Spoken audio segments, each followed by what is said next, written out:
জুলাই অভ্যুত্থানের পর বিএনপির ভারপ্রাপ্ত চেয়ারম্যান তারেক রহমানকে বৈষম্য বিরোধী ছাত্র আন্দোলনের পক্ষে জাতীয় সরকার ও নতুন সংবিধানের প্রস্তাব দেয়া হয়েছিল, কিন্তু তিনি ওই প্রস্তাবে সম্মত হননি। ৩১ জুলাই সামাজিক যোগাযোগ মাধ্যমে দেয়া এক পোস্টে এমনটাই দাবি করেছেন জাতীয় নাগরিক পার্টির আহ্বায়ক নাহিদ ইসলাম। সম্প্রতি এক সাক্ষাৎকারে বিএনপির মহাসচিব মির্জা ফখরুল ইসলাম আলমগীর বলেছেন, জাতীয় সরকারের কোনো প্রস্তাবনা ছাত্রদের পক্ষ থেকে তাদের দেয়া হয়নি, তারা অন্য মাধ্যমে এ প্রস্তাবনা পেয়েছিলেন। এই কথাটি সত্য না বলে স্পষ্ট জানান নাহিদ ইসলাম। নাহিদ লিখেছেন, ৫ আগস্ট রাতের প্রেস ব্রিফিংয়ে বলেছিলাম আমরা অন্তর্বর্তীকালীন জাতীয় সরকার করতে চাই। সেই প্রেস ব্রিফিংয়ের পর বিএনপির ভারপ্রাপ্ত চেয়ারম্যান জনাব তারেক রহমানের সাথে আমাদের ভার্চুয়াল মিটিং হয়। সেখানে বৈষম্য বিরোধী ছাত্র আন্দোলনের পক্ষ থেকে জাতীয় সরকার ও নতুন সংবিধানের প্রস্তাব দেয়া হয়েছিল।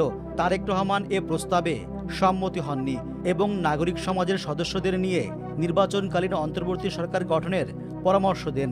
আমরা ডক্টর মোহাম্মদ ইউনূসের কথা বলি প্রধান উপদেষ্টা হিসেবে। উপদেষ্টা পরিষদ শপথ নেয়ার আগে তারেক রহমানের সঙ্গে আরেকটি মিটিংয়ে প্রস্তাবিত উপদেষ্টা পরিষদের সদস্যদের নিয়ে আলোচনা পর্যালোচনা হয় বলেও লিখেছেন তিনি। নাহিদ ইসলাম শিবির নেতা সাদিক কায়েমের একটি দাবির কথা উল্লেখ করে সেটিও প্রত্যাখ্যান করেছেন। তিনি লিখেছেন, সম্প্রতি একটা টকশোতে বলেছেন ছাত্রশক্তির গঠন প্রক্রিয়ায় শিবির যুক্ত ছিল, শিবিরের নির্দেশনায় আমরা কাজ করতাম, এটা মিথ্যাচার।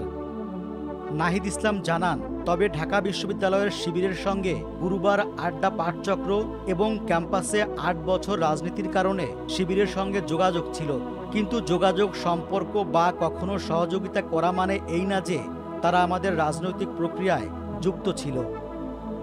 সাদিক কায়েম বৈষম্য বিরোধী ছাত্র আন্দোলনের কোনো সমন্বয়ক ছিলেন না দাবি করে নাহিদ ইসলাম লিখেছেন, ৫ আগস্ট থেকে এই পরিচয় তিনি ব্যবহার করছেন।